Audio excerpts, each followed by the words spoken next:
1970 World Cup campaign was headquartered in the Mexican city of Guadalajara. Though everybody was entranced by the footballing superstars, they were not the favourites. Coach Rogério Saldana, who had seen the team through a flawless qualifying campaign, had been making enemies. He said that Pelé and Tostao would not play in the same team, even suggesting that Pelé might be dropped. But Saldana himself was dropped, and Mario Zagallo found himself in the manager's job. At first he was reluctant to make any changes that would adversely affect public opinion. The turmoil generated by the last-minute coaching changes left the team looking vulnerable. This actually worked to Brazil's advantage. Years later, Pelé discussed the pressure that comes with being the front runner. Mario Zagallo managed to develop a disciplined team that still left room for individual flair. The world glimpsed his tactical creativity when, as a player, he changed the role of the midfielder to an attacking player.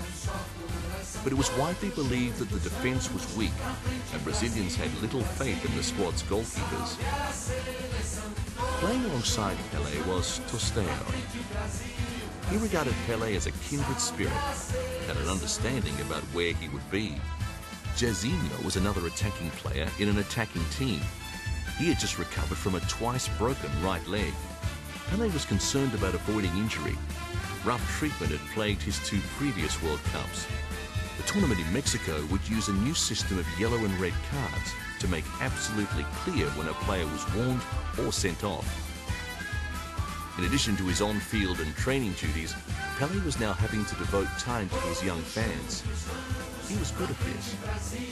In the month before competition started, Brazil played an unofficial friendly match against the combined team from Guadalajara City. The Brazilians needed to adjust to local conditions. Not only would the competition be held at the peak of summer, but altitude would be a factor. Guadalajara at 1,590 meters and Mexico City at 2,240 meters both presented difficulties for athletic ability.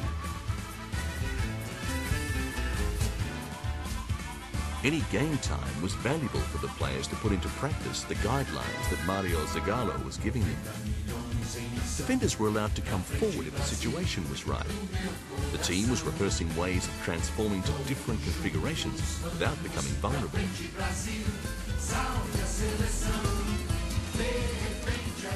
Brazil would be in Group C with Czechoslovakia, Romania, and the big threat England, the defending champions. The crowd at the Estádio Jalisco watched in awe as Zagallo's system kicked into action. The well-drilled team that still made allowance for players of genius was being watched closely by other World Cup teams too. England, who had a reputation as the best of, still felt that although Brazil had a devastating attack, they were fragile at the back. Critics were saying that a team of champions is not necessarily a championship team. Not many believed this, except the nervous audience back home in Brazil. In the end, no one was surprised that Guadalajara City went down to Brazil 3-0, with Rivellino, Clodoaldo and Pelé all scoring goals.